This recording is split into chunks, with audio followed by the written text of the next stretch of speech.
Assalamu alaikum and welcome to Zor Ka Jod PSL special presented by Giggly Boom Boom Bubblegum and powered by Opus, Dilwalo Ki Chocolate. So yes, another game, not that kind of a one-sided, yes, one-sided, मगर कुछ कहानी में twist आया, शुक्र कुछ change हुआ। आपको जो भरमार थी रन से जीत होती हुई दिख रही थी, वो रन से नहीं, वो विकेट से जीत हासिल हुई। और जिस तरह कल इस्लामाबाद यूनाइटेड ने खेला, again Islamabad united has shown that they are the defending champion. बड़े डाउट्स थे लोगों को कि नहीं जी इस्लामाबाद यूनाइटेड जो है वो इस्लामाबाद से निकलकर अब पहली दफ़ा जो है कोई गेम खेलेगी अपने होम से निकलकर, तो शायद कुछ चैलेंज मिल सके, मगर चैलेंज इस तरह का नहीं हुआ बिकॉज कराची किंग्स ने तो कोई चैलेंज दिया ही नहीं। 128 बट विकेट्स, ये किस किस्म की विकेट्स हैं? नेशनल स्टेडियम कराची की विकेट्स कभी इस तरह की नहीं होती थी जिसपे मुश्किल हो बैटिंग करना। खैर बैटिंग अच्छी भी नहीं की कराची की तरफ से, मगर बैटिंग आसान भी नहीं थी इस कंडीशंस में। दो के हम ये बात जानेंगे और ये बात करेंगे। आज होना है एक और मुकाबला जहां पे कराची किंग्स का आमना सामना होगा पेशावर ज़ल्मी से। क्या कराची किंग्स कल की परफॉर्मेंस को भूल के आज रिडीम कर पाएगी अपने आप को कि नहीं कर पाएगी, इसके वाले से होगी हमारी डिस्कशन। मैं हूं सबीरा पाशा और मेरे साथ मौजूद है हाफिज मोहम्मद इमरान। जैसे क्रिकेट चल रही है साथ साथ वैसे जैसन गिलेस्पी के बयानात भी चल रहे हैं और पाकिस्तान क्रिकेट बोर्ड के उस पर जवाब भी दे रहे हैं। जैसन का भी दिल नहीं कर रहा कि वो कोई भी इंटरव्यू पाकिस्तान क्रिकेट बोर्ड या पाकिस्तान क्रिकेट का तस्करा किए बगैर मुकम्मल करें। ये एक अफसोसनाक चीज़ है। अब देखने ये ऊँट किस करवट बैठता है और कहाँ तक कब तक वो ये अपने ख्यालात का इजहार करते रहते हैं। लेकिन साथ ही साथ हसन अली जो कि एक तरह से कमबैक कर रहे हैं क्रिकेट में, उनकी ये ख्वाहिश है कि वो PSL के बेस्ट बॉलर बने। क्या उनकी टीम उनके लिए ये सहूलत पैदा करेगी कि वो बेस्ट बॉलर बने? और साथ ही साथ क्रिकेट का मायार कैसे बुलंद होगा आने वाले दिनों में? इस्लामाबाद ने जो तब्दीलियाँ की, क्या वाक़ई नहीं कि इतनी अच्छी टीम है कि परफॉर्म करते करते खिलाड़ियों को अगर वो बाहर भी करते हैं फिर भी जीत जाएंगे? इसी पर गुफ्तगू को आगे बढ़ाएंगे। हमारे साथ मौजूद हैं पाकिस्तान क्रिकेट टीम के बैटिंग कोच और पाकिस्तान टीम को हेड कोच की तलाश भी है, मोहम्मद यूसुफ साहब हमारे साथ मौजूद है। अस्सलाम वालेकुम यूसुफ साहब। वालेकुम अस्सलाम। बहुत बहुत शुक्रिया आपका। साहिबजादा शाहिद खान आफरीदी साहब भी पाकिस्तान क्रिकेट टीम के साबिक़ कप्तान प्रोग्राम में शामिल है। अस्सलाम वालेकुम शाहिद साहब। अस्सलाम वालेकुम सारे मेरे दोस्तों को। वालेकुम अस्सलाम। लाला देखा आप इतने दिनों बाद आते ना तो तकल्लुफ ही बढ़ जाती है, हाफिज तकल्लुफ हो जाते हैं बहुत आपसे, सो ज़्यादा जल्दी जल्दी आया करें। आ गया हूँ, बहुत मिस किया, ऑनेस्टली बहुत मिस किया। और बस 3-4 दिन जरा खूबसूरत हसीन वादियों में खोया हुआ था मैं।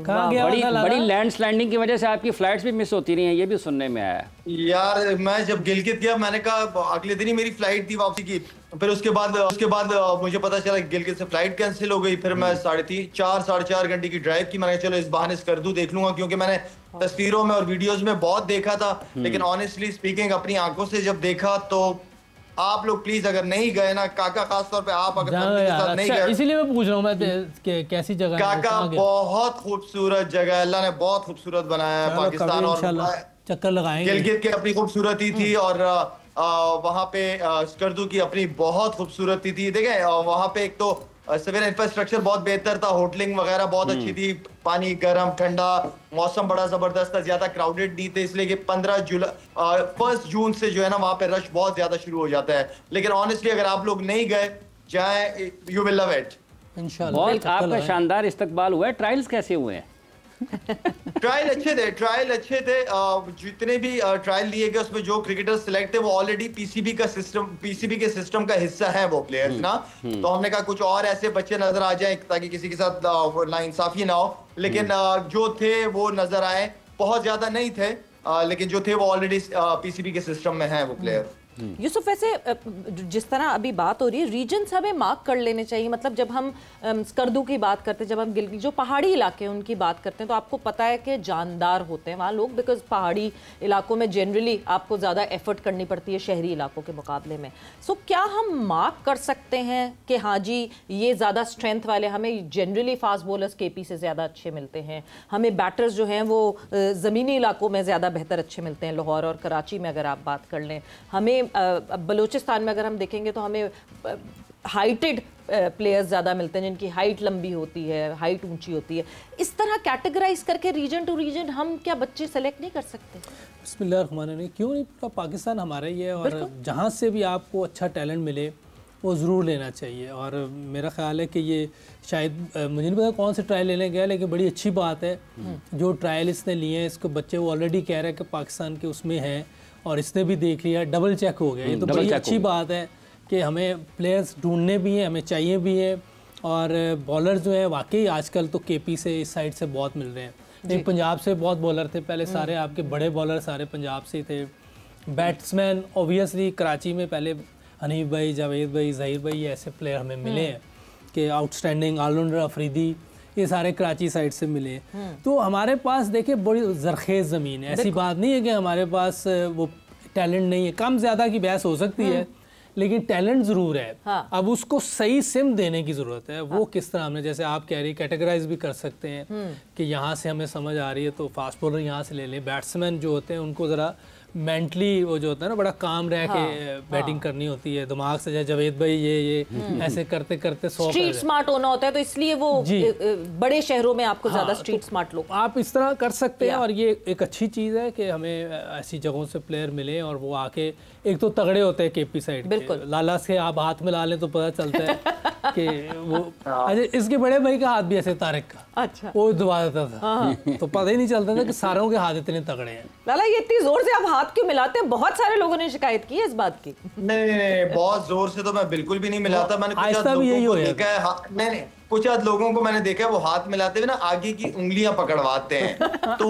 वो मुझे ना एक पर्सनालिटी मुझे समझ नहीं आती। वो लोग समझ नहीं आते ना, हाथ मिलाते बंदा अच्छी तरह हाथ मिलाता है ताकि यादगार बने। और तारका का हाथ भी ना, तारका उसका हाथ भी बहुत तगड़ा, तो वो जब मिलाते हैं तो पता चलता है वो हाथ मिला है। एक इंडिया में तो इंसिडेंट शायद इसने सुनाया होगा पहले, अफरीदी ने, जो एक किसी मिनिस्टर को ऐसे मिलाया, वो बेचारा वसीम भाई ने हरकत करवाई थी। वसीम भाई ने, मेरा कोई शक नहीं था। तो वो उसके ऊपर ही वो बेचारे टेबल के ऊपर ही आ गए। So yes, Karachi Kings Islamabad United. Yusuf, Karachi Kings क्या क्या चीज़ मिसिंग थी? मतलब कल तो ऐसा लगा कि टिम साइफर्ट की अगर मैं बात करूं, मैच समरी हम पहले नज़र डाल लेते हैं मैच समरी पे कि कल क्या हुआ, मगर टिम साइफर्ट ने ऐसा लगा कि जो है उनको सऊद शकील कंपटीशन में आकर वो खड़े हुए कि सऊद ने पिछली बार बैटिंग की थी कि पूरे 20 ओवर खेले जिसमें सिर्फ 40 बॉलें फेस की और 30 रन बनाए। सो टिम साइफर्ट मुझे ऐसा लगता है कि बॉल पे, हाँ, तो ये अगर मैच समरी 128 रन स्कोर किए कराची किंग्स ने 20 ओवर्स में पहले बैटिंग करते हुए। टिम साइफर्ट ने 37 गेंदों पर 30 रन स्कोर किए। अब्बास ने 9 गेंदों पर 24 नॉट आउट और 17 गेंदों पर 20 सात बेग के थे। 19वें ओवर में पहला छक्का लगाया कराची की तरफ से कल। शादाब खान ने 4 ओवर्स में 17 रन, 2 विकेटें। 4 ओवर्स में 29 रन नसीम शाह के, 2 विकेटें। 4 ओवर्स में 39 रन जैसन होल्डर के, इनकी भी 2 विकेटें। और ये जो टारगेट था 128-29 का, ये इस्लामाबाद यूनाइटेड ने 17.1 ओवर 18वें ओवर की पहली गेंद पर इसको हासिल किया। शादाब खान टॉप स्कोरर रहे 40 गेंदों पर 47 रन बनाकर।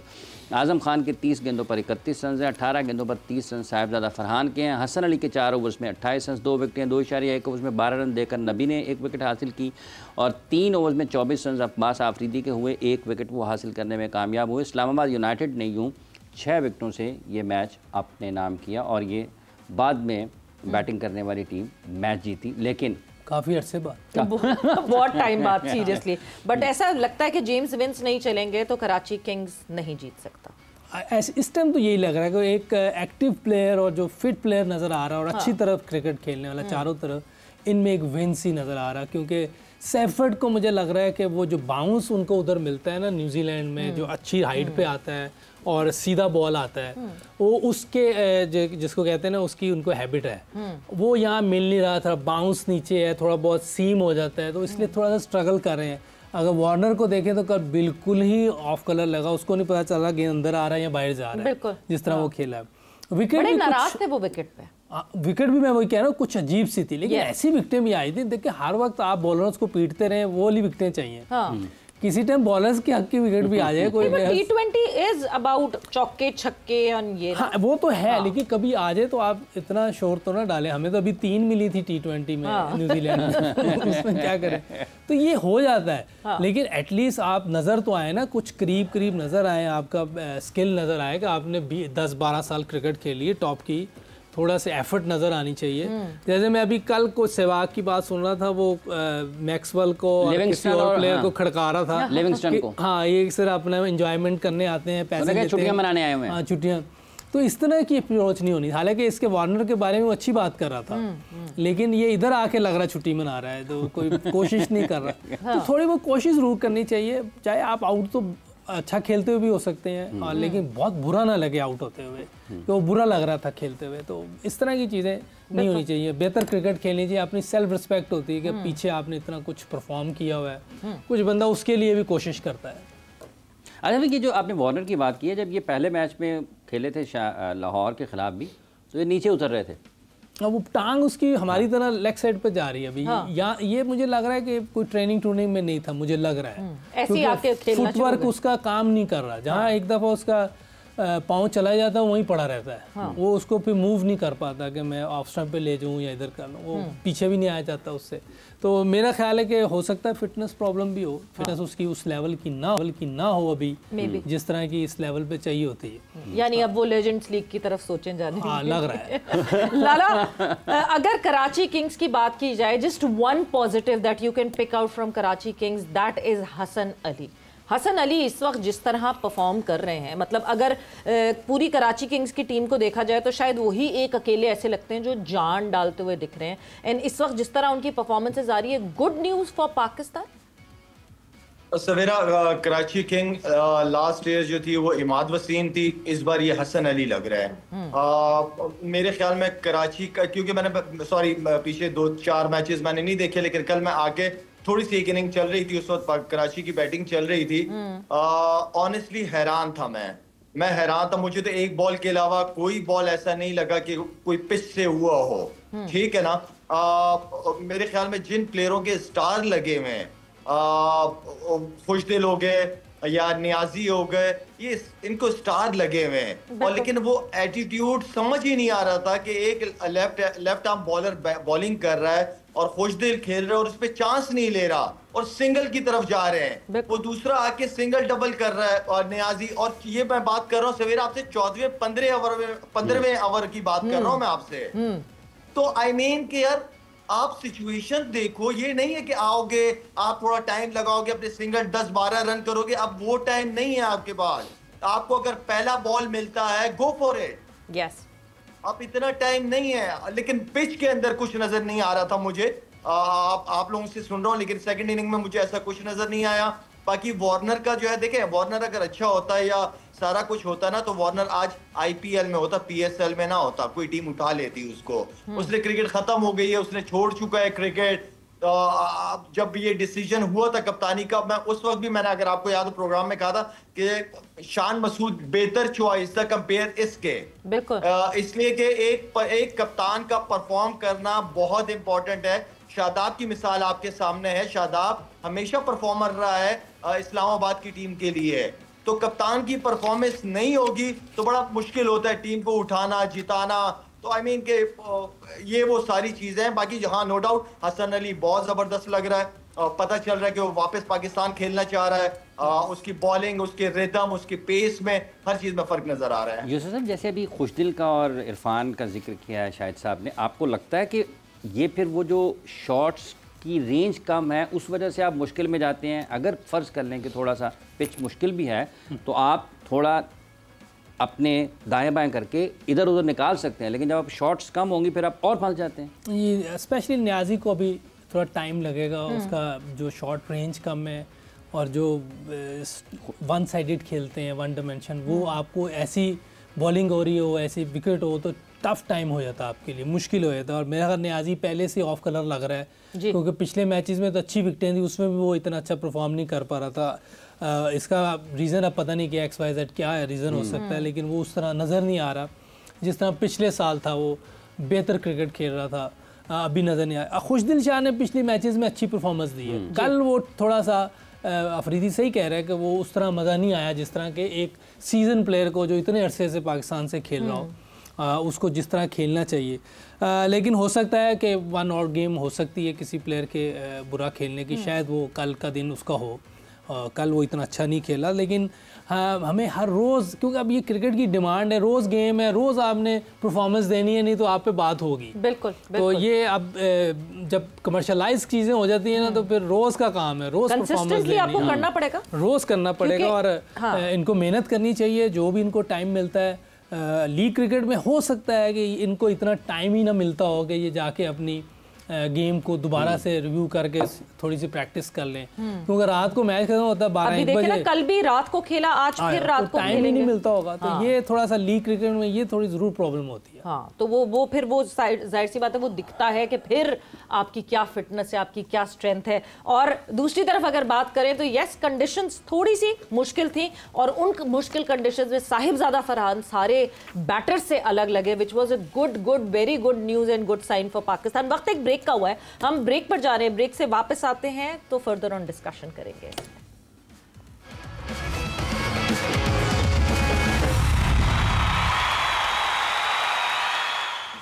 And welcome back to Zor Ka Jod PSL special presented by Giggly Boom Boom Bubblegum and powered by Opus, दिल वालों की चॉकलेट। सो यस, डिस्कशन हमारी हो रही थी, और जिस तरह कराची के इस पूरे मुकाबले की बात हो रही है कि कराची किंग्स की क्या परफॉर्मेंस और क्या लैकिंग है।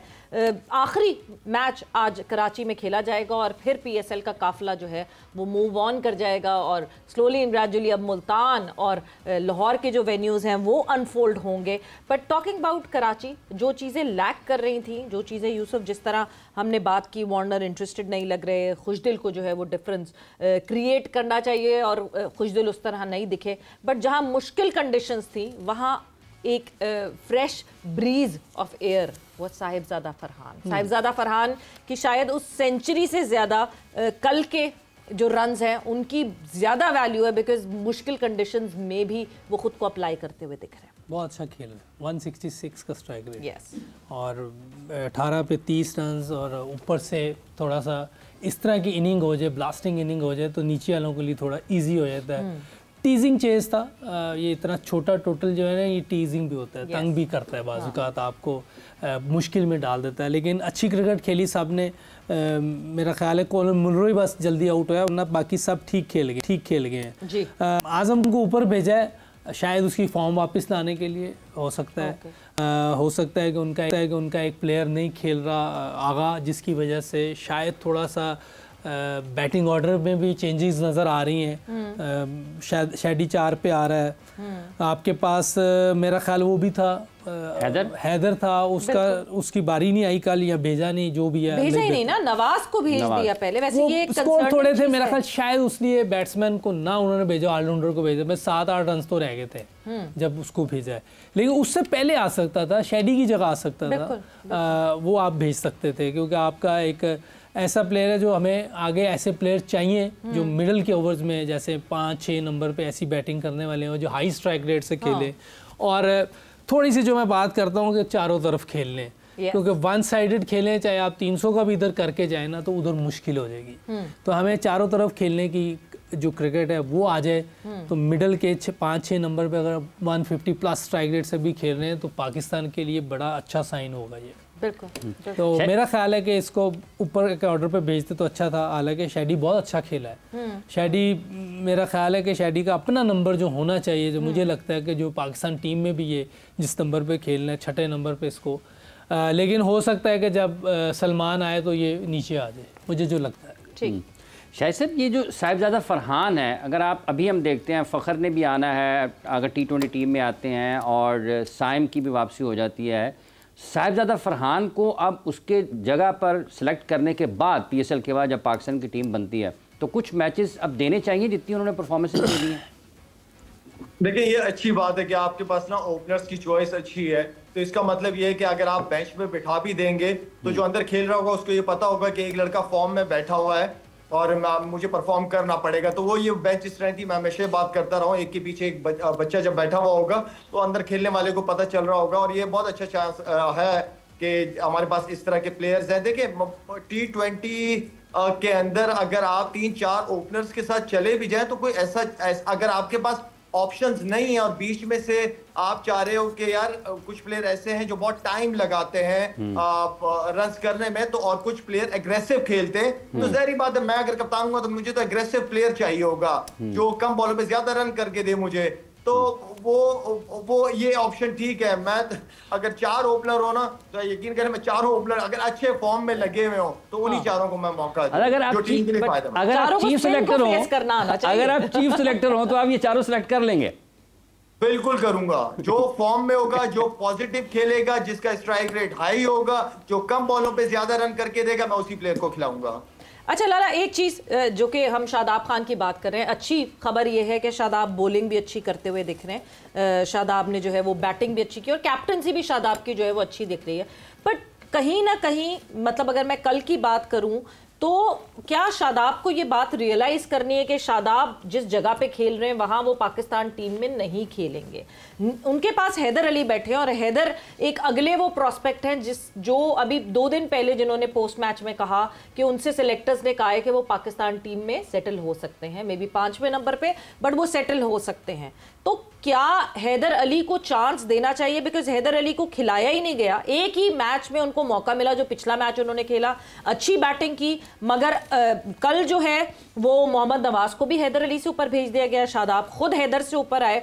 सो आपको लगता है कि ये चीज शादाब को एज कैप्टन सोचनी पड़ेगी, नॉट एज जो बैटर बनने की वो अभी कोशिश में जारी है, वो ना उस तरह ना सोचें? देखिए, अगर मुझे शादाब को मैं खिलाता हूँ बॉलिंग ऑलराउंडर, ठीक है, अगर वो मुझे 30, 35, 40 रन करके देता है लेकिन बॉलिंग में कुछ नहीं करता, बॉलिंग में 35, 40 रन देता है, तो बेहतर है कि ना खिलाया जाए। असल चीज उसकी बॉलिंग है। और जी सॉरी जी जी जी जी असल चीज उसकी बॉलिंग है, ठीक है ना। यहाँ पे देखें, लीग्स वगैरह में चल जाओगे आप, इंटरनेशनल क्रिकेट की डिमांड कुछ और है, टीमें तैयारी के साथ आई हुई होती हैं, जेन्युइन प्रॉपर बॉलिंग होती है, उस वक्त परफॉर्म करना मेरे ख्याल में 4 नंबर बहुत ही इंपॉर्टेंट नंबर होता है किसी भी टीम के अंदर जो प्लेयर होता है। ठीक है, लीग्स वगैरह हो रही है, शादाब परफॉर्म कर रहा है इसके अंदर, लेकिन मैं शादाब को पहले अगर टीम सेलेक्ट करूंगा तो एज अ बॉलर पहले चीज मेरे माइंड में होगी, फिर बाद में चीज आएगी क्या नहीं वो बैटिंग भी करता है साथ में, और साथ में फील्डर भी अच्छा है। बिल्कुल, but at the stake of Haider Ali, क्या at the stake of Haider Ali Shadab experiments कर सकते हैं? एक्सपेरिमेंट तो देखिए आप बिल्कुल कर सकते हैं, क्यों नहीं कर सकते, लेकिन बात यह है कि इस वक्त यहाँ पे शादाब परफॉर्म कर रहा है, ठीक है। तो अभी जैसे लास्ट मैच हुआ है, इस मैच के अंदर जैसे अब दो माइंड के साथ गए होंगे कि अब दो में से कोई और एक ऑप्शन होगी जो कप्तान ने सोची होगी आजम खान को ओपन कराते हुए कि क्या पता हम इसको आगे के मैचों में एज अ ओपनर रखें, क्या ऊपर से मैच खत्म कर दे, ठीक है ना, वो चांस। या दूसरा ये हो सकता है कि उसने आजम को इसलिए भेजा कि जाके अपनी प्रैक्टिस करे, क्योंकि बहुत टाइम लिया है कल उसने, इस स्टैंडर्ड का या ये गेम नहीं है आजम खान की जो कल वो खेल रहा था। तो क्या पता कप्तान ने उसको कहा कि जाके तुम अपना टाइम लो, कोई मसला नहीं है, रन हो जाएंगे, ताकि अगले मैचों के लिए आप रेडी रहो। तो ये भी एक वो हो सकता है। बाकी ये है कि जिस तरह भी यूसुफ कह रहा था कि जो नीचे के प्लेयर हैं उनको ऊपर आके, क्योंकि छोटा टोटल था तो ऊपर आके उनको चांस देना चाहिए था उन प्लेयरों को, ताकि आने वाले मैचों में उन लड़कों की फॉर्म लगी हुई हो। यूसुफ साहब, ये जो शादाब का पाकिस्तान टीम के तनाजुर में अगर हम देते हैं, क्योंकि वो इस वक्त पाकिस्तान की T20 टीम के नायब कप्तान भी हैं, तो अगर वो बैटिंग के लिए अपने आप को समझते तो आपके ख्याल में नंबर 5-6 उनके लिए ज़्यादा बेहतर है बजाय इसके कि वो 4 पर अपने आप को तैयार करना शुरू करें? नहीं, मैंने पहले भी ये कहा था कि इसकी बॉलिंग की हमें ज़्यादा ज़रूरत है, लेकिन बैटिंग और फील्डिंग इसका प्लस पॉइंट है हमारे पास, ठीक है, एक पैकेज है। लेकिन इसको मेरा ख्याल है कि नंबर 6 पे इसको सोचना चाहिए, और मैच जो इंटरनेशनल मैच होगा उस वक्त जो सिचुएशन बन रही हो फिर आप ऊपर नीचे कर सकते हैं, लेकिन इसको अपनी तैयारी जो है वो नंबर 6 के हिसाब से करनी चाहिए, क्योंकि ऑलराउंडर है, आपको 2 ऑलराउंडर खिलाने हैं, चाहे वो कोई भी प्लेयर है तो 6-7 पे होंगे। 5 तक आपके ऐसे बैट्समैन होते हैं कि जो अच्छे स्ट्राइक रेट से खेल रहे होते हैं, जैसे इसका नाम लिया जा रहा है, क्योंकि सिलेक्टर तो हम है नहीं, सिलेक्ट जिन्होंने करना है वो उनका काम है, लेकिन जो हमें नज़र आ रहा है कि अच्छे स्ट्राइक रेट से जो खेला है, ये अभी तो एक इनिंग खेली है, लेकिन अगर इतने मैचेस हैं, अल्लाह करे कि 3, 4, 5 इनिंगें ऐसी खेले ताकि इजी हो जाए, वॉचफुल हो जाए, कि सिलेक्टर उसको देखने पे मजबूर हो जाए, ऐसी क्रिकेट खेले। हैदर अली का आप जिक्र? हाँ, हैदर अली नंबर 5 के लिए में भी खिला सकते हो उसको। हाँ, वो 2 तो आप बात कर रहा है कि जगह नहीं होती, नंबर है तो नहीं, ये शादाब की बात कर रहा था मैं। शैडी को तो मैंने एक पहले प्रोग्राम में भी बोला था, न्यूजीलैंड जाने से भी पहले, कि उसको अपना बॉलिंग पे ज़्यादा फोकस करना चाहिए। बैटिंग उसका हमारे पास एज है, बैटिंग और फील्डिंग का, तो एक अच्छा क्रिकेटर है, पाकिस्तान के लिए बहुत सी परफॉर्मेंसेस दी हुई हैं, तो ये जिस तरह की उसकी फॉर्म चल रही है पाकिस्तान के लिए प्लस पॉइंट है कि नीचे से आके कोई लड़का 30-40 तेज़ कर दे, फील्डिंग में तो वो जान मारता है, बॉलिंग जैसी कर रहा है इस तरह की बॉलिंग भी कर दे तो आपकी टीम फिर दोबारा खड़ी हो जाएगी। इस तरह के ऑलराउंडर्स हमें चाहिए। जिस तरह बॉलिंग हो रही है हमारी, शाहीन कर रहा है, हसन जैसे बॉलिंग कर रहा है, हसन भी बैटिंग ठीक करता है, थोड़ा फोकस करना पड़ेगा उसको आप सेमी ऑलराउंडर कह सकते हैं। बिल्कुल, हाँ, सेमी ऑलराउंडर। हसन की तो जो एनर्जी है वो सबसे ज्यादा मुझे लगता है मैटर करती है। इस तरह के कैरेक्टर्स जो है ना वो टीम में जरूरी होते हैं, जो टीम को बकअप करके रखे हैं। ठीक है, जब तक वो परफॉर्मेंसेज अच्छी नहीं आ रही थी वो बुरा लगता था जब वो ये सब करते थे कि क्यों भाई एक विकेट ली जो कि सब पानी गुजर गया जब सारा, तो उसके बाद विकेट ली और उस पे उतरा इसमें एक सेलिब्रेशन, बट इस वक्त अच्छी लग रही है वो हसन को भी गौर करना चाहिए और बाकी हम सबको भी कि जब भी हसन रेस्ट करके आता है और ट्रेनिंग करके आता है अच्छा परफॉर्म करता है। जब ये कंटिन्यू खेलना शुरू कर देते हैं तब इनकी परफॉर्मेंस में 19-20 तो इनको थोड़ा सा चेक एंड बैलेंस रखना चाहिए लंबी क्रिकेट पाकिस्तान से खेलने के लिए कि कौन सी कब हमने क्या खेलना, कितनी रेस्ट करनी, कितनी ट्रेनिंग करनी है। नहीं तो ये जो इतने सारे हमारे बॉलिंग कोच और ये सब बैठे हुए हैं जो ये वर्कलोड की चिड़िया उड़ाते रहते हैं, तो ये वो नहीं बताएंगे। ये देखिए हसन ने दूसरी बार ये प्रूव किया है कि जब वो आता है ना ट्रेनिंग और प्रैक्टिस रेस्ट करके वो अच्छा परफॉर्म करता है। इससे पहले एक फर्स्ट क्लास सीजन खेला था, इसने रेस्ट करके आया, सीजन खेला इसने, उसमें परफॉर्म किया। फिर साउथ अफ्रीका की सीरीज में बड़ी अच्छी इसने क्रिकेट खेली, बॉलिंग भी अच्छी की, बैटिंग भी। अब दोबारा एक अरसे के बाद वो वापस आया है, फिर दोबारा अच्छी बॉलिंग कर रहा है, मुसलसल 30 रन से कम रन्स दे रहा है 4 ओवर्स में, 2-3-4 विकेटें ले ली उसने 3 मैचों में। मैं 9 विकेटें वो 3 मैचेस में ले गया और अंडर 30 रन। रिवर्स भी हो रहा है, रिवर्स भी हो रहा है। रिवर्स में ये सबसे अच्छा ये कर लेता है, रिवर्स सबसे अच्छा ये कर लेता है। हाईएस्ट विकेट टेकर हैं इस वक्त पीएसएल के हसन। 9 विकेट तो 3 मैचेस में ले गए। करेक्ट मी। तो यस अच्छी परफॉर्मेंसेस हैं और लाला वही बात कि रेगुलरिटी में आपको एफर्ट दिख रही है। जो प्लेयर्स अभी हमें परफॉर्म करते हुए नहीं दिख रहे उनके लिए एफर्ट बहुत ज़रूरी है, क्योंकि आप 2 दिन हमसे ज्वाइन इन नहीं किए थे, आमने सामने आए थे दोनों, बाबर आजम और मोहम्मद रिजवान, और दोनों की परफॉर्मेंसेस अच्छी नहीं आ रही हैं अपनी टीम के लिए। तो उनके लिए कितना ज़रूरी है ऑफ द फील्ड मेहनत करना। देखिए वो दोनों टीमें दोनों प्लेयर जो हैं वो इस वक्त T20 का हिस्सा नहीं है, लेकिन अपने आप को दिखा सकते हैं, बता सकते हैं कि नहीं वी आर द बेस्ट, हम अच्छे प्लेयर हैं, हमने पहले भी परफॉर्मेंसेस दी हैं, हमें टीम से निकाला है तो गलत निकाला है, हम अपनी परफॉर्मेंसेस से साबित करेंगे। तो ये तो जिम्मेदारियां दोनों पे बनती हैं और दोनों अपनी अपनी फ्रेंचाइज के कप्तान भी हैं और दोनों की परफॉर्मेंसेस जरूरी भी हैं, क्योंकि कप्तान है, टीम को लेके चलना है। कप्तान देखें परफॉर्मेंसेस दोनों की नहीं है तो आप ये देखें कि दोनों मेरे ख्याल में कहाँ स्टैंड कर रही है।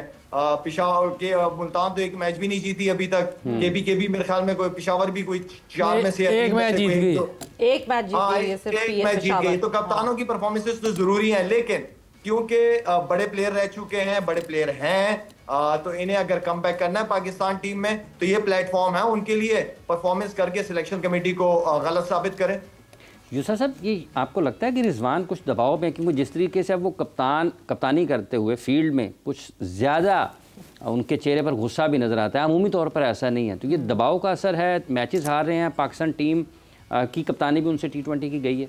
हो सकता है, क्योंकि आप जब ये चीज़ें होती हैं तो थोड़ा सा आप जिसको कहते हैं कि टेम्परामेंट बाज़ का बंदा लूज़ कर जाता है, कुछ चीज़ होती है, हालांकि वो काम रह के चीज़ें करता है, लेकिन वो जो उन पे प्रेशर आया हुआ है ना स्ट्राइक रेट का, जो डिमांड हो रही दुनिया की कि अगर आपने ऊपर ले 6 ओवर्स में बैटिंग करनी है तो 200+ स्ट्राइक रेट होना चाहिए, और अगर आपने मिडल में बैटिंग करनी है तो मेरा ख्याल है 150+ होना चाहिए। तो इस तो अपनी जिंदगी आसान करें ना, वो ना ओपन करें। जब ओपन के कंपटीशन इतने सारे आ गए, जहाँ आपको फखर, साइम, साहिबजादा, फरहान टाइप के प्लेयर्स दिखना शुरू हो गए जो कि स्ट्राइक रेट को टच कर रहे हैं, तो खुद अपनी जिंदगी आसान करें और पाकिस्तान टीम के लिए भी तो आसानी करें, बिकॉज पाकिस्तान टीम को चाहिए नीचे नंबर पे एक रिलायबल बैटर। तो उसके लिए देखिए ना, उसके लिए आपको उस तरह की क्रिकेट खेलनी है, उस तरह अपने आप को तैयार करना है मिडिल ओवर्स में कैसे क्रिकेट खेलनी है, क्योंकि वहाँ भी तो आपको स्ट्राइक रेट चाहिए ना। वहाँ आप स्लो स्ट्राइक रेट से कोई भी नहीं खेल सकता। रिजवान क्या कोई भी प्लेयर आके निचले नंबर पे आके अगर कम स्ट्राइक रेट से खेलेगा तो आप मैच को मुश्किल में ले जाएंगे। और जैसे उस दिन भी इन्होंने बात की कि सब नीचे वाले ऊपर क्यों खेलना चाहते हैं, तो उसकी वजह ये है कि जब ऊपर से स्लो खेला जाता है ना तो नीचे प्रेशर इतना डलता है 10 की एवरेज 12 की एवरेज, तो वो फिर मुश्किल हो जाती है। तो जिस दिन ऊपर से स्ट्राइक रेट सही हो गया ना कि ऊपर से हम अच्छे स्ट्राइक रेट से खेलना शुरू हो गए, तो नीचे वाले कभी भी ख्वाहिश जाहिर नहीं करेंगे कि हमने ऊपर खेलना है, क्योंकि उन्हें रन ही बहुत कम करने पड़ने हैं। किसी को 4 ओवर में 30 करना होगा, किसी को 5 ओवर में 35 करना होगा, वो आराम से हो जाएगा। 3-4 ओवर की गेम होगी, कोई प्रेशर ही नहीं होगा। अब जब 12-14 की एवरेज करनी होती है वो प्रेशर होता है, वो फिर नहीं परफॉर्म होता है तो पूरी कॉम उनको देख रही होती है, आखिर पे नजर ही वो और उसमें अगर एक आध डॉट हो गया शुरू में तो वो आपको हर गेंद पे 3 नहीं, लेकिन वो जो 12-14 रन की एवरेज हो जाती है वो जाहिर बात है ऊपर वाले उस तरह खेलते नहीं है, तो नीचे वाले को मैं वही तो कह रहा हूँ, ऊपर वाले भी नीचे तक नहीं आए तो इसका मतलब कि मुश्किल है। तो वो नीचे ऊपर वालों का गुना नीचे वालों को जो जवाब देना पड़ता है। नीचे वाला ऊपर जब बैटिंग करने आता है तो पहले 12-14 हुए होते हैं, उसको एक बॉल भी रोकने का मौका नहीं मिलता।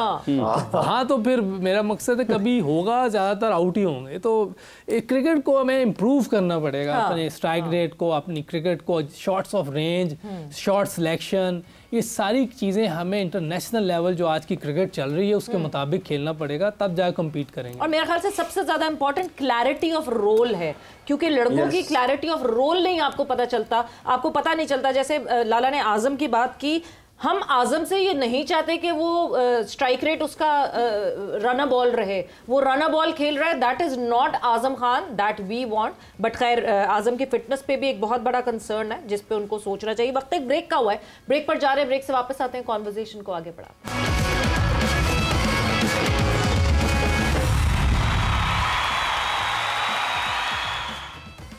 And welcome back to Zor Ka Jor PSL special presented by Giggly Boom Boom Bubblegum and powered by Opus, दिलवालों की चॉकलेट। सो यस, ब्रेक पे जाने से पहले वही एक जो हमारा कंसर्न है, वो डिस्कशन हमारी मुसलसल इस बारे में होती है, स्ट्राइक रेट कैसे मेंटेन करना चाहिए। हम यही बात कर रहे थे यूसुफ आपसे कि रिजवान ऑब्वियसली अगर तो वो टॉप ऑर्डर पे वो ओपनर खेलना चाहते हैं तो फिर तो उनके ऊपर एक्स्ट्रा प्रेशर रहेगा, क्योंकि कंपटीशन बहुत आगे और रिक्वायरमेंट बहुत ज़्यादा है सर्कल के अंदर खेलने के लिए।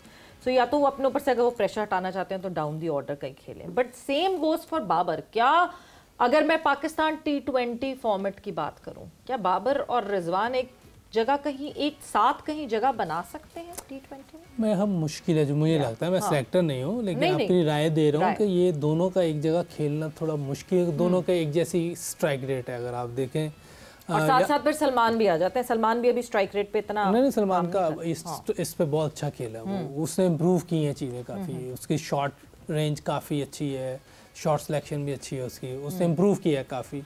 लेकिन ये जो है इन दोनों को खेलने के लिए या तो ये उस तरह अपने आप को चेंज करें जैसे रोहित और कोहली ने किया है। ठीक, एक 140-135 के में खेल रहा होता है कोहली और शर्मा जो है वो ऊपर से किल कर रहा होता है। या तो इस तरह का कोई प्लान हो तो फिर ठीक है, वरना दोनों एक जगह खेलना बड़ा मुश्किल है। और जिस तरह के ये अभी लड़के खेल रहे हैं, साहबजादा, साइम और फ़खर, उनके होते हुए फिर आपको और मुश्किल लगता है कि यार ये किस तरह होगा कि इनके स्ट्राइक रेट तो 130 से भी नीचे है मेरा ख्याल।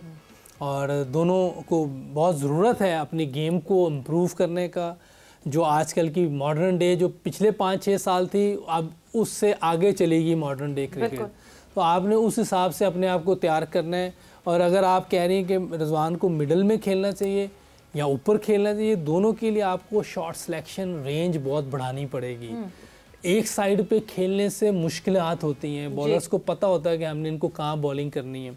वहाँ फिर जब डॉट बॉल ज़्यादा होती हैं तो फिर प्रेशर आपके ऊपर आता है। तो इसलिए आपको अपनी गेम को भी बहुत ज़्यादा इम्प्रूव करना पड़ेगा, आपको चारों तरफ खेलना पड़ेगा। साहब आपने रोहित का हवाला देकर मतलब इसका मतलब है कि ना ही समझिए।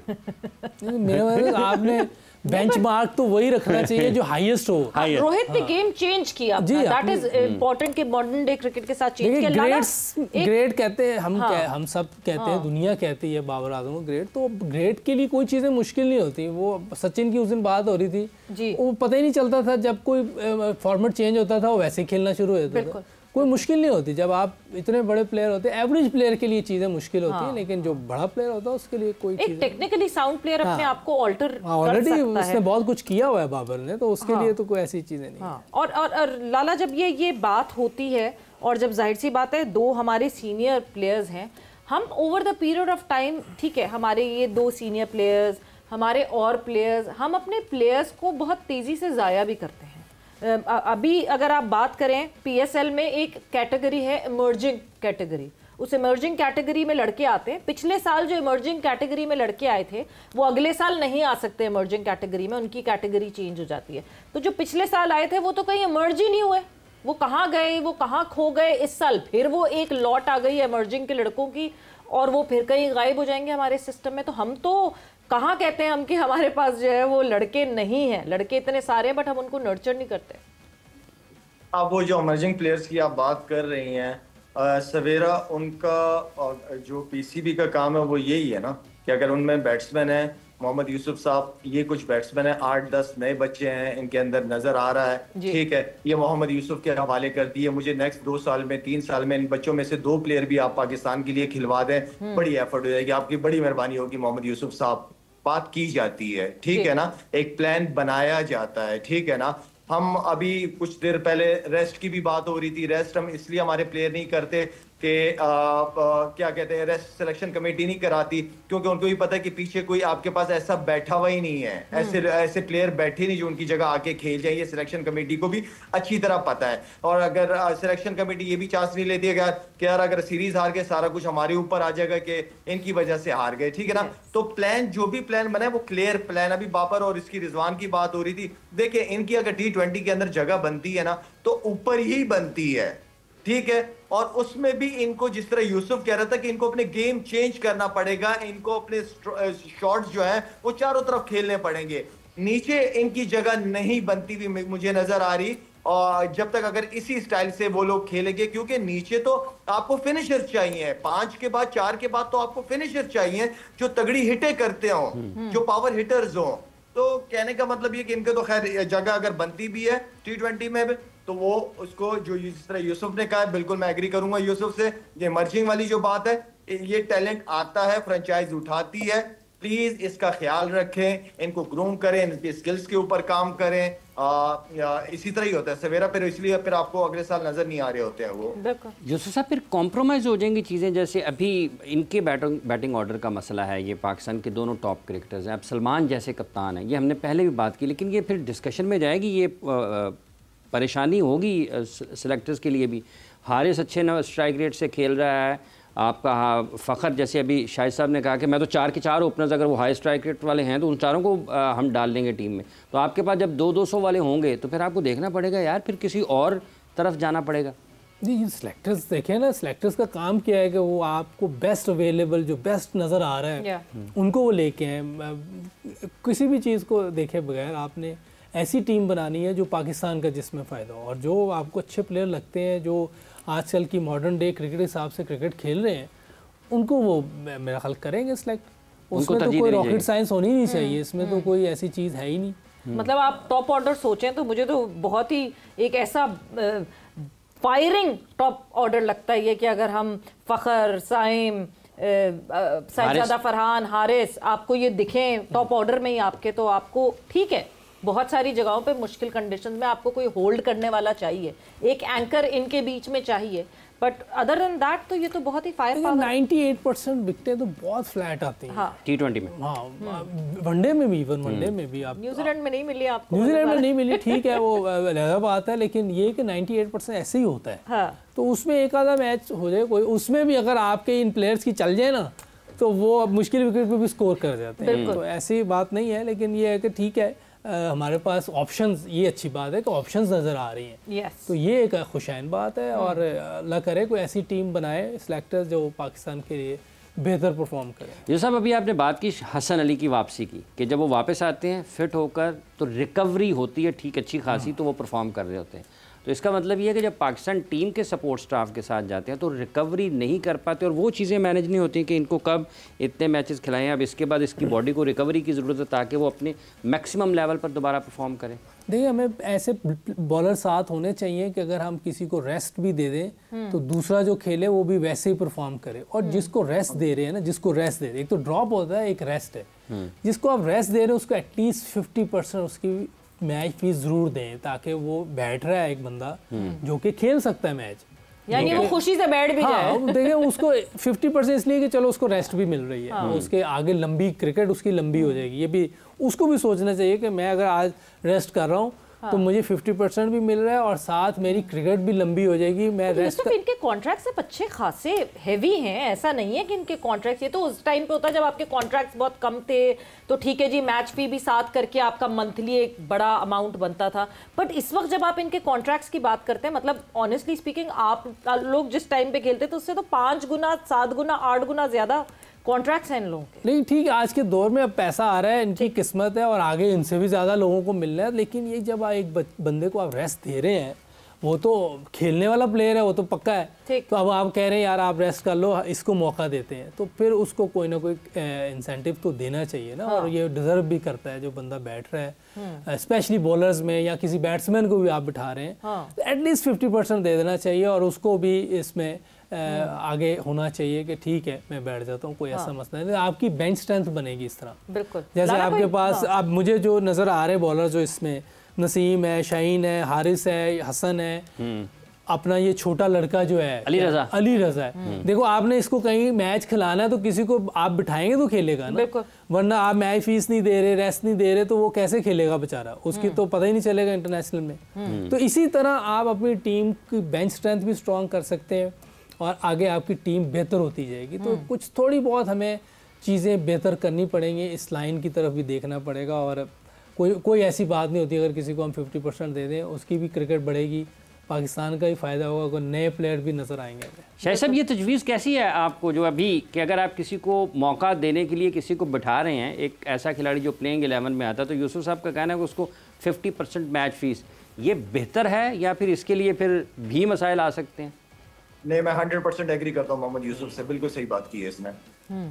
लाला, अभी क्योंकि नाम एक मेंशन किया यूसुफ ने, तो मुझे एकदम से ख्याल आया इस बात का कि नसीम शाह, हम पिछले 1 साल से देख रहे हैं कि डिप आ रहा है नसीम की परफॉर्मेंस में। नसीम की परफॉर्मेंस, नसीम शाह जिस चीज़ के लिए मशहूर था वो नसीम शाह उस तरह वो परफॉर्मेंसेस आ नहीं रही हैं। हम अभी जा रहे हैं ब्रेक पर, बट जब हम ब्रेक से वापस आएंगे तो परफॉर्मेंस पे बहुत ज़्यादा फोकस करना पड़ेगा, क्योंकि मुझे कभी कभार ये लगता है कि बाबर और शाहीन में शाहीन की परफॉर्मेंस जब डिप होती है तो बड़ा फोकस होता है, बट नसीम की परफॉर्मेंस पे वो फोकस ही नहीं होता कि नसीम इस वक्त नहीं अपनी पार पे परफॉर्मेंस करे जो कि करनी चाहिए और पाकिस्तान के लिए बहुत इंपॉर्टेंट है। वक्त एक ब्रेक का हुआ, ब्रेक पर जा रहे हैं, वापस आते हैं, कॉन्वर्जेशन को आगे बढ़ाते हैं।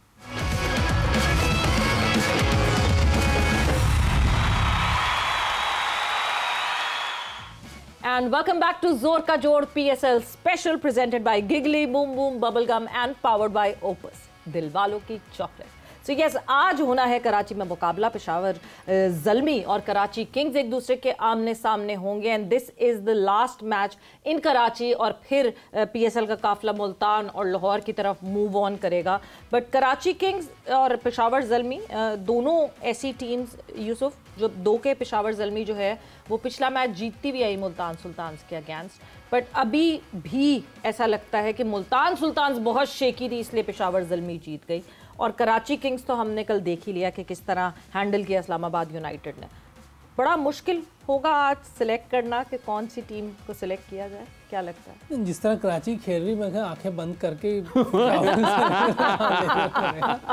बाकी जीत जाए कराची तो अलग बात है, लेकिन जिस तरीके से वो आखिरी 2 मैच खेली हैं, लग नहीं रहा कि कोई उनको लेगा। पेशावर ज़ल्मी के नाम लिया जाएगा क्योंकि पेशावर ज़ल्मी ने फिर भी उनके पास कुछ ऐसी प्लेयर्स हैं जो मैच को सीधा कर सकते हैं। हारिस जिस तरह क्रिकेट खेल रहा है, साइम है, बाबर है, वो बाबर अभी उस फॉर्म में नज़र नहीं आ रहा पेशावर ज़ल्मी की, लेकिन 0-1-2 वो नज़र नहीं आ रहा, लेकिन उस पर आप ये नहीं कह सकते कि आप बिल्कुल डिस्कार्ड नहीं कर सकते कि उसके पास में बड़ी परफॉर्मेंसेस दी हुई हैं, ग्रेट प्लेयर है और वो किसी टाइम भी वापस आ सकता है जी। तो उनके पास प्लेयर्स हैं पेशावर ज़ल्मी के बाद। इनको थोड़ा सा मुश्किल हो रहा है कि लोकल प्लेयर भी रन्स नहीं कर रहे।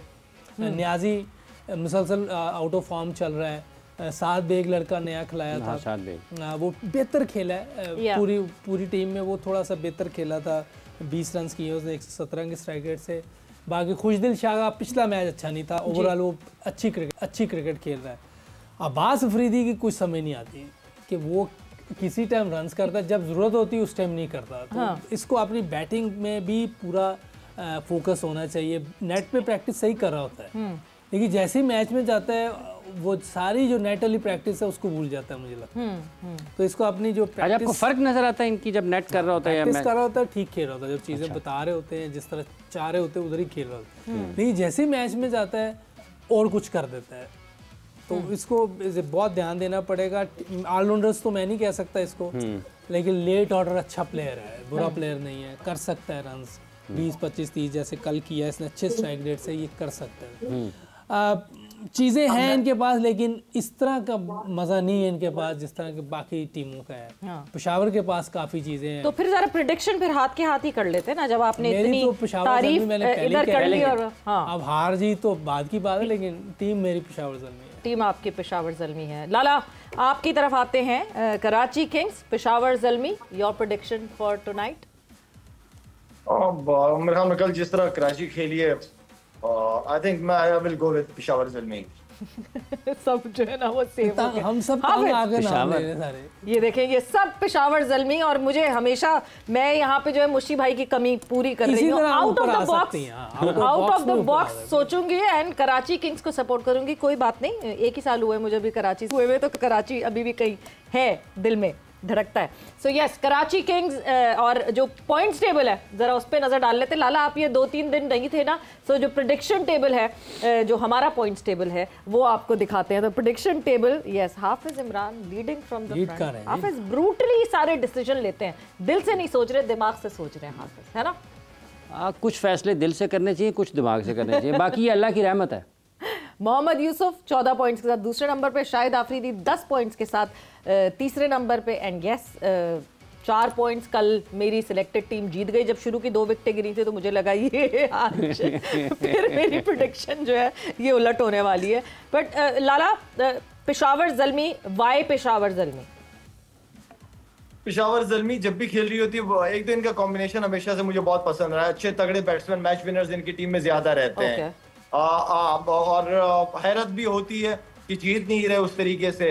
तो पेशावर, एक तो बाबर के ऊपर रन सेंचुरी, मैं समझता हूँ कि जिस तरह की पिचें हैं मिल रही हैं अपनी कंडीशन में, बाबर का 100 तो मतलब मैं चाहता हूँ कि बाबर 100 करे। जितने भी मैचेस बाकी हैं एटलीस्ट इसमें 2 से 3 100 तो बाबर करे, वो क्लास तो है उसकी। तो और ऊपर से कप्तान भी है, तो कप्तान की अपनी परफॉर्मेंस फिर ऊपर नंबर पे खेलता है, ऊपर का स्टार्ट बहुत इंपॉर्टेंट है। यूसुफ, बाबर का 100 आप भी चाहते हैं फिर इसी तरीके से? बात है, पूरा पाकिस्तान ही चाहता है, जहाँ जहाँ उसके फैन है पाकिस्तानी, जहाँ जहाँ वो चाहते हैं कि वो अच्छे रन्स करे, बड़े रन्स करे, ताकि पाकिस्तान को, देखिए इतना बड़ा प्लेयर ज़ाया नहीं होना चाहिए। बार बार हम चाहते हैं कि वो अपनी फॉर्म वापस लाए, उसके लिए उसको अपनी चीज़ें इम्प्रूव करनी होगी। लास्ट गेम में भी देखें कि वो काफ़ी उसकी वो इश्यूज नज़र आ रहे थे जो वो खेला है विली के ख़िलाफ़। तो मेरा ख्याल है कि थोड़ा सा इसको और ज़्यादा फिक्र करनी चाहिए इस चीज़ में कि कैसे जल्द वापस आ जाए। मतलब आपको लगता है कि फोकस का भी इशू है, क्योंकि 30, 35, 40, 70, 80 के बाद एक ख़राब शॉट, कुछ इस किस्म का भी आपको कभी कभी एहसास होता है? ये जो उधर न्यूजीलैंड में आउट हुआ है ना, वो हो सकता है कि जहाँ शॉट खेलनी चाहिए थी वहाँ नहीं खेल सका, तो फील्डर खड़ा था उधर ही मार दी। तो वो, लेकिन ये कि पुल शॉट उसकी ठीक है, ऐसा मसला नहीं, पुल शॉट ठीक है। उसकी जो थोड़ी सी प्रॉब्लम्स है वो उसी में है जो ओपन चेस्टेड हुए था, देखें टेक्निकल साइड। हाँ, वो उस दिन देखे ना, इतना अंदर बॉल खा गया, अंदर बैट बाहर था, बीच में खा गया, तो वो खुला हुआ था पूरा। तो इस चीज़ों को ठीक करेगा तो मेरा ख्याल वापस अपनी उस फॉर्म में आ सकता है जो पहले खेल रहा था। तो पैच थोड़ा लंबा है, ये कंसर्न है, थोड़ी सी ये फिक्र है, इसको जल्द खत्म करने की ज़रूरत है। एक और टेस्ट होगा अब्दुल समद के लिए, बिकॉज अब्दुल समद ने वो स्पार्क दिखाया पिछले मैच में, और इस मैच में अब ये देखना है कि whether it was Multan Sultan bowling जिसके सामने वो इतना तगड़ा उन्होंने बैटिंग का अपना मुजाहिरा किया, या फिर अब जब आज आमना सामना होगा मीर हमजा, हसन अली, अब्बास आफरीदी, खुशदिल शाह, आमिर जमाल, मोहम्मद नबी, अगर ये यही इसी 11 से जाते हैं, क्या अब्दुल समद इनको फेस कर सकेंगे उस तरह? फेस तो कर लेंगे, लेकिन मैंने उस दिन भी कहा रन्स किए हैं, लेकिन जो वन डायमेंशन क्रिकेट थी वो नजर आई उनकी। थोड़ा सा इनको अपनी क्रिकेट में, डोमेस्टिक में क्यों नहीं टोकते कोचेस कि ये तो, मत खेलें, ऑन पे ही खेले जा रहे हो, ऑन पे ही खेले जा रहे हो, और भी खेलो, क्यों नहीं डांटते कोचेस? ये तो कोचेस जो उधर हैं शायद बताते हो, मैं ये नहीं कह रहा कि नहीं बताते, बताते भी हो, ये नहीं सुन रहे हो, या हो सकता है उनको पता ही ना चलता वो खेल के रन्स में खुश हो रहे हो। बास का रन्स हो रहे होते हैं ना तो सब खुश हो रहे थे, लेकिन वो जो रन्स यहाँ हो रहे हैं फिर इंटरनेशनल में मुश्किल होगी, क्योंकि वो एनालिस्ट बैठे हुए हैं वहाँ, वो आपको फौरी पकड़ लेते हैं, और जो बॉलिंग हो रही होती है फिर वो वहीं पे आपको बॉलिंग करते रहते हैं। हाँ। इसीलिए तो मुझे कह रहे हैं जब हमारे बैट्समैन खेल रहे होते हैं हमें ऐसे लगता है हर तरफ फील्डर ही खड़े हैं, लेकिन जब हम बॉलिंग करते हैं लगता है फील्डर ही कोई नहीं खड़ा, क्योंकि वो लोग पूरी प्रॉपर क्रिकेट खेल रहे होते हैं, गैप्स में मार रहे होते हैं, हर तरफ उनका हाथ चल रहा होता है।